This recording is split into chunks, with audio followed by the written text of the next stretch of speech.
ശരിക്കും പറഞ്ഞാൽ ഇങ്ങനത്തെ ഒരു വീഡിയോ നിങ്ങളുടെ ചാനലിൽ കാണുന്നത് ആദ്യമായിട്ടായിരിക്കും. കാരണം ഒന്നാമത്തെ കാര്യം എന്ന് പറയുന്നത് ഞാൻ ഇങ്ങനെ കമന്റിനൊന്നും റിയാക്ട് ചെയ്യുന്ന ഒരാളല്ല.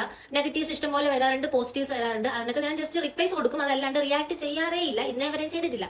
അപ്പോൾ ഇന്നലെ ഇങ്ങനെ യൂട്യൂബ് നോക്കുന്ന ടൈമിൽ എനിക്കൊരു കമന്റ് വന്നിട്ടുണ്ടായിരുന്നു. അതിന് ഞാൻ അപ്പോൾ തന്നെ ഒരു നോർമലായിട്ട് റിപ്ലൈ കൊടുത്ത് ഞാൻ വിട്ടിട്ടുണ്ടായിരുന്നു. അപ്പോൾ ഇന്ന് വീണ്ടും ഞാൻ നോക്കിയപ്പോൾ നോട്ടിഫിക്കേഷൻ ആയിട്ട് അതിന്റെ ഒരു റിപ്ലൈ ആയിട്ട് എനിക്ക് ആ ആൾ തന്നെ തിരിച്ചൊരു കമന്റ് പിന്നെ ഇട്ടേക്കുന്നു.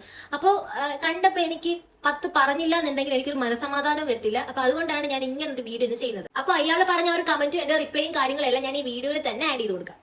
ഒരു 1 വീക്കിന് മുന്നേ ഞാനാണെങ്കിൽ പീരീഡ് പാൻറ്റീസിനെ പറ്റിയിട്ട് ഒരു വീഡിയോ ഇട്ടിട്ടുണ്ടായിരുന്നു. പീരീഡ് പാൻറ്റീസ് എന്ന് വെച്ചിട്ടുണ്ടെങ്കിൽ നമുക്ക് പീരീഡ്സ് ആവുന്ന ടൈമിൽ പാഡ് യൂസ് ചെയ്യാനൊക്കെ ബുദ്ധിമുട്ടുള്ളവരാണെന്നുണ്ടെങ്കിൽ നമുക്ക് പാൻറ്റി പോലെ നമുക്ക് ഈ സംഭവം യൂസ് ചെയ്യാൻ പറ്റും. അപ്പോൾ ഇത് ഇങ്ങനത്തെ ഒരു കമന്റ് ആണ് വന്നത്, എന്തിനാണ് പീരീഡ്സ് ആളുകളെ അറിയിക്കുന്നതെന്ന്. ഒന്നാമത്തെ കാര്യം, എനിക്ക് പീരീഡ്സ് ആണ് എന്ന് പറഞ്ഞ് ഞാൻ അങ്ങനല്ല ഒരു വീഡിയോ ചെയ്തിട്ടുള്ളത്. പീരീഡ്സ് നമുക്ക് യൂസ് ചെയ്യാൻ പറ്റുന്ന പീരീഡ് പാൻറ്റീസിനെ പറ്റിയിട്ടാണ് ഞാൻ വീഡിയോ ഇട്ടുള്ളത്. ഇത് ബോയ്സ് ഒക്കെ അറിയും, നിനക്ക് നാണില്ലേ എന്ന്. അപ്പൊ ഞാനിങ്ങനെ ആലോചിച്ചതിന് എനിക്കാണോ കുഴപ്പം, ഈ കമന്റ് ഇട്ട ആൾക്കാണോ കുഴപ്പം? അപ്പൊ എന്തായാലും എനിക്കല്ല പ്രശ്നം, അപ്പൊ നിങ്ങൾക്കാണ് പ്രശ്നം. അപ്പൊ ഞാൻ ഓർത്ത് എന്തായാലും ഈ ഒരു വീഡിയോ ചെയ്യണമെന്നുള്ളത്. ശരിക്കും പറഞ്ഞാൽ നമ്മുടെ 80s നിന്ന് ഇപ്പോഴും 2K വണ്ടി കിട്ടാത്ത ആൾക്കാരുണ്ടെന്ന് അറിയുമ്പോഴത്തേന് എനിക്ക് ആ ഒരു വിഷമവും ആ ഒരു സംഭവങ്ങളും നിങ്ങളുടെ എനിക്ക് പറഞ്ഞറിയിക്കാൻ വയ്യ. ഞാൻ ചോദിക്കട്ടെ, ബോയ്സിന് എന്താ പീരീഡ്സിന്റെ കാര്യം അറിയാത്തവരാണോ? ഈ ലോകത്ത് ജീവിച്ചിരിക്കുന്ന ആൾക്കാരല്ലേ അവര്? ഇതിനെ പറ്റൊന്നും അറിയത്തില്ല എന്ന് പറയാനായിട്ട്?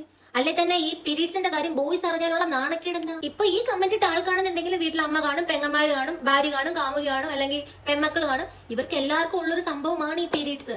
അതിങ്ങനെ അയ്യോ പീരീഡ്സ് അതിനെപ്പറ്റി സംസാരിക്കരുത്, അത് തൊട്ട അശുദ്ധിയാണ്. ഈ സംഭവമൊക്കെ മാറണം. അല്ലെങ്കിൽ തന്നെ ഇപ്പൊ നിങ്ങളുടെ വീട്ടിലുള്ള സ്ത്രീകൾ കാണുന്നുണ്ടെങ്കിലും ചിലപ്പോൾ ഈ പാഡ് യൂസ് ചെയ്ത് ബുദ്ധിമുട്ട് അനുഭവിക്കുന്നവരായിരിക്കും അവരും. അപ്പൊ അവർക്കായാലും ഈ കാര്യങ്ങൾ അറിയില്ല. എല്ലാവർക്കും എല്ലാ കാര്യങ്ങളും അറിഞ്ഞൊന്നും വരില്ല. എനിക്കായാലും അറിയത്തില്ലായിരുന്നു. അപ്പൊ അവർക്കും ഇതേപോലെ ഈ ബുദ്ധിമുട്ടുണ്ടെന്നുണ്ടെങ്കിൽ ഇതേപോലത്തെ വീഡിയോസ് എല്ലാം കാണുമ്പോൾ അവർക്ക് മനസ്സിലാവത്തുള്ളൂ.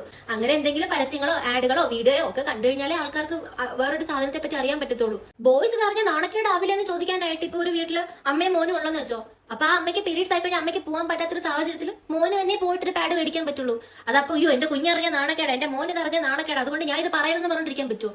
ഒരിക്കലും പറ്റത്തില്ല. പിന്നെ ഇങ്ങനെ ഒരു കമന്റ് എന്തിനാണ് ഇതിനകത്തൊന്ന് ഇട്ടത്?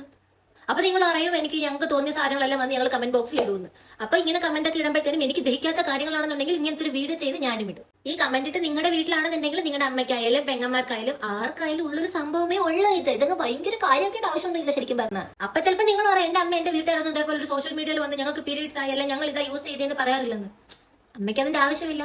കാരണം ഞാൻ ഇങ്ങനത്തെ ഒരു ഫീൽഡിലാണല്ലോ നിൽക്കുന്നത്. നമ്മൾ ഈ സോഷ്യൽ മീഡിയയിൽ കുറച്ച് കാര്യങ്ങളൊക്കെ പറഞ്ഞ് ഇങ്ങനെയൊക്കെയാണ് നമ്മൾ കഞ്ഞി കുടിച്ച് പോണത്. അപ്പൊ സ്വാഭാവികമായിട്ട് ഞാൻ എനിക്ക് യൂസ്ഫുൾ ആയിട്ടുള്ള കാര്യങ്ങൾ ഞാൻ എന്റെ സബ്സ്ക്രൈബേഴ്സിനോട് ഞാൻ ഷെയർ ചെയ്യും. മനസ്സിലായോ?